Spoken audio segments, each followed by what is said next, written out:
সান্তাহারে একটা ট্রেন লাইনচ্যুত হলো এবং এই ঘটনাটা খুবই দুঃখজনক। সেখানকার 9টি বগি লাইনচ্যুত হয়ে গেল ট্রেনটির, এবং সেই রাস্তাটির আসলে কাজ চলছিল ট্রেন পথে, সেখানে রেড ফ্ল্যাগ দেওয়া ছিল।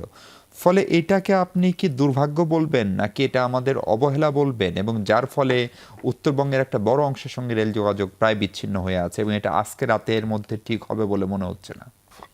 না, লোকোমোটিভটা যে চালাচ্ছিলেন এটা প্রাথমিকভাবে আমার কাছে মনে হয়েছে তার দায়। তাকে এর আগেই সতর্ক করা হয়েছে, সিগন্যাল দেওয়া হয়েছে, যেটা ট্রেন যোগাযোগ সিস্টেমের মধ্যে মেসেজ দেওয়া হয়েছে, রেড ফ্ল্যাগ ওখানে আছে, ওখানে নির্মাণ কিন্তু ওইটার আগে না, নিয়মিতভাবে চলছে। ওখানে গতি স্লোভাবে অনেক ট্রেন ইতিমধ্যে চলে গিয়েছে, ওখান দিয়ে পার হয়ে গিয়েছে এবং পার হওয়া যাওয়া যায়। তাকে সতর্ক করা হয়েছে এবং তাকেও সেই মেসেজ দেওয়া হয়েছে, কিন্তু তিনি সেই গতিতে স্বাভাবিক গতিতে গিয়েছেন, গতি আপনি কমান নেই, যার ফলে চালকের গাফিলতির কারণে এই লাইনচ্যুতিটা হয়েছে। তো এটা খুবই অনাকাঙ্ক্ষিত। এই সময়ের মধ্যে একটা বিড়ম্বনা তৈরি হয়েছে যাত্রীদের মধ্যে। বেশ কয়েকজন যাত্রী আহত হয়েছেন, 10 জন হসপিটালে ভর্তি হয়েছেন, মারাত্মক না, প্রাথমিক ট্রিটমেন্ট নিয়ে আরও প্রায় 30 জনের মতো ইতিমধ্যে চলে গিয়েছেন। আমাদের ওই যেটাকে বলা হয় রিলিফ ট্রেন যেটা থাকে, উদ্ধারকারী ট্রেন, সেটাও 2টা পৌঁছায় গিয়েছে, ইতিমধ্যে কাজ শুরু হয়ে যাচ্ছে। ইতিমধ্যে মনে হচ্ছে যে আমরা ভোরের আগেই এই বগিগুলিকে, কয়েকটা বেশ ড্যামেজ হয়েছে, সেগুলি সাইডে নিয়ে যেতে পারবো এবং ট্রেনটা চলাচলের উপযুক্ত করে ফেলতে পারবো। এই মুহূর্তে যেটা করতে হয়েছে, একটা জিনিস ভালো ছিল যে অধিকাংশ ট্রেন কিন্তু ঢাকা ওই লাইন ক্রস করে এ পাশে চলে আসছে, যার ফলে সন্ধ্যা এবং রাত্রিতে যে ট্রেনগুলি ছাড়ার কথা সেগুলি ছেড়ে যেতে পারবে। ওখানে আমাদের ট্রান্সশিপমেন্ট করতে হবে হয়তো 2টি বা 3টি ট্রেন, সে প্রস্তুতি আমরা নিয়ে নিয়েছি। যাত্রীদের মাঝখানে 2 থেকে 2.5 কিলোমিটার এই পাশে ট্রেনটা যাবে, ওই পাশ থেকে পঞ্চগড় থেকে ট্রেনটা আসবে।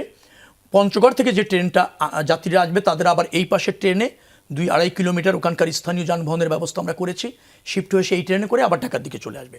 ঢাকার থেকে যে যাত্রীরা যাচ্ছে তারা 2-2.5 কিলোমিটার জায়গা ক্রস করে গিয়ে আবার পঞ্চগড় থেকে যে ট্রেনটা আসছে তাতে উঠবে এবং সেখান থেকে পঞ্চগড় যাবে। এইভাবে ট্রান্সশিপমেন্ট আমাদের 3টি ট্রেন বা 3টি, যেটাকে বলা হয় ওটাকে কি বলবো আমি, ট্রেনের যাত্রীদেরকে এইটা করতে হবে। বাকিটা কিছুটা আমরা মিটার গেজে দিও, এটা ব্রডগেজ লাইন ছিল, মিটার গেজ লাইন দিও আমরা অল্টারনেটিভ লাইন দিয়ে। তার মানে উত্তরবঙ্গগামী ট্রেনগুলোতে যাত্রার সময়টা বাড়বে খানিকটা, কিছুটা বাড়বে। আর নিশ্চয়ই তো এটাও তো অনাকাঙ্ক্ষিত, নিশ্চয়ই এটাও যাত্রীরা কাঙ্ক্ষিত ছিল না, তাদেরও কষ্ট হবে, দুর্ভোগ হবে। কিন্তু যেভাবে দুর্ঘটনা একটা ধরেন ঘটেছে, তো সেটার থেকে দ্রুততম পরিত্রাণের উপায় বের করা ছাড়া আর বাকি যারা করেছে তাকে ইতিমধ্যে সাসপেন্ড করা হয়েছে, অ্যাকশন সাসপেন্ড করা হয়েছে। আপনি জেনে অবাক হবেন, সকাল এই 1:45 পর্যন্ত 31টা ট্রেন ছেড়ে গিয়েছে কমলাপুর থেকে, প্রত্যেকটাই টাইম মতো ছেড়েছে। আমরা এবার অনলাইনে টিকিট বিক্রি করেছি, আপনি যারা টিকিট কিনতে চেয়েছেন একেবারে সুন্দরভাবে আবেদনের পরিপ্রেক্ষিতে, যদিও টিকিটের সংখ্যা কম, অস্বীকার করছি না, 37 লাখ মানুষ টিকিট কিনতে চেয়েছেন, প্রতিদিন নক করেছেন। আমরা হয়তো প্রতিদিন আপনি সর্বোচ্চ 38,000-এর মতো টিকিট আমরা দিতে পেরেছি, যেটা আমাদের ক্যাপাসিটি আছে। তো ব্যবস্থাপনা সেখানে ছিল, হয়রানি হয় নাই, কালোবাজারি হয় নাই, টিকিট আগে যে চেয়েছে সে আগেই কিনতে পেরেছে। এ নিয়ে আপনি কি দেখবেন না যে এবার কোনো বিশৃঙ্খলা হয়েছে বা কোনো অভিযোগ আছে। ট্রেনগুলো নিয়মিতভাবে ছেড়ে যাচ্ছিল। আমি নিজে কমলাপুর ট্রেন স্টেশনে গিয়েছি, ট্রেনের সেবার মান, ভিতরের পরিবেশ আগের যে কোনো সময় থেকে উন্নত করেছি, কিন্তু এটি অনাকাঙ্ক্ষিতভাবে হয়ে যে একটা বিড়ম্বনা তৈরি। কখন নাগাদ এটা স্বাভাবিক হবে, বিশেষ করে পুরো উত্তরাঞ্চলের সঙ্গে? আমরা মনে করছি কাল সকাল নাগাদ, অথবা আমরা নতুন করে এই টাইমটা উপযুক্ত করতে পারলে হয়তো 1-1.5 ঘন্টা 3টি লাইনে, বিশেষ করে পঞ্চগড়, দিনাজপুর এবং লালমনিরহাট, এখানে 1 ঘন্টার মতো একটা শিডিউল বিপর্যয় হলেও হতে পারে। বাকিটার সকালের মধ্যে এই ট্রেনটা আমরা চালু করতে সক্ষম হচ্ছি। জি, আমরা একটা খবর পেলাম যে পাটুরিয়ায় কোনো একজন মন্ত্রী বা প্রতিমন্ত্রী তিনি যাবেন বলে তার প্রোটোকলের জন্য প্রায় ঘন্টা খানেকের একটা যানজট তৈরি হয়েছিল সকালে। ফলে আমরা দেখছি যে খোদ সরকার প্রধান নিজে যানজটের ভিতর দিয়ে যাতায়াত করছেন, তিনি ভিভিআইপি প্রোটোকলের মাত্রা কমিয়েছেন।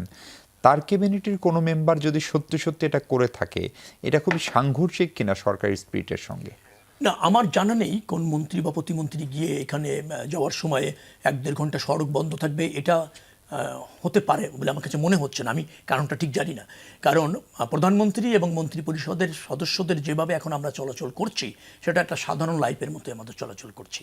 তো সেখানে কোনো মন্ত্রী প্রতিমন্ত্রী এরকম করবেন বলে আমার মনে হয় না। এর অন্য কোনো কারণ আছে কিনা আমি জানি না, তবে আমি যতটুকু জানি তাতে এরকম হওয়ার কথা না, অন্য কোনো রিজন হতে পারে, অথবা এর ভিত্তি কতটুকু আছে আমি জেনে বলতে পারবো, আমার এই মুহূর্তে জানা নেই। আপনার কাছে কিন্তু যদি কেউ এরকম করে সেটা নিশ্চয়ই আপনারা না, যদি কেউ এরকম করার কোনো সুযোগ নেই, প্রথমত কথাটা হচ্ছে। আর কেউ যদি এরকম করে থাকে নিশ্চয়ই তিনি দায়িত্বের পরিচয় দেন নাই, দায়িত্ব জ্ঞানহীনতার পরিচয় দিয়েছেন। জি আরেকটা কথা আমি এই ট্রেন সম্পর্কে বলি। এবার একটা সুসংবাদ ছিল, কেমন ধরেন, আমরা যদি 85 থেকে 86টি লোকোমোটিভ কার্যকর রাখতে পারি, আমরা ঈদযাত্রা উপলক্ষে প্রায় ধরেন 128টি বগি যুক্ত করেছি মিটার গেজে, 18টি বগি যুক্ত করেছি ব্রড গেজে, 6 জোড়া স্পেশাল ট্রেন আমরা যুক্ত করতে পেরেছি।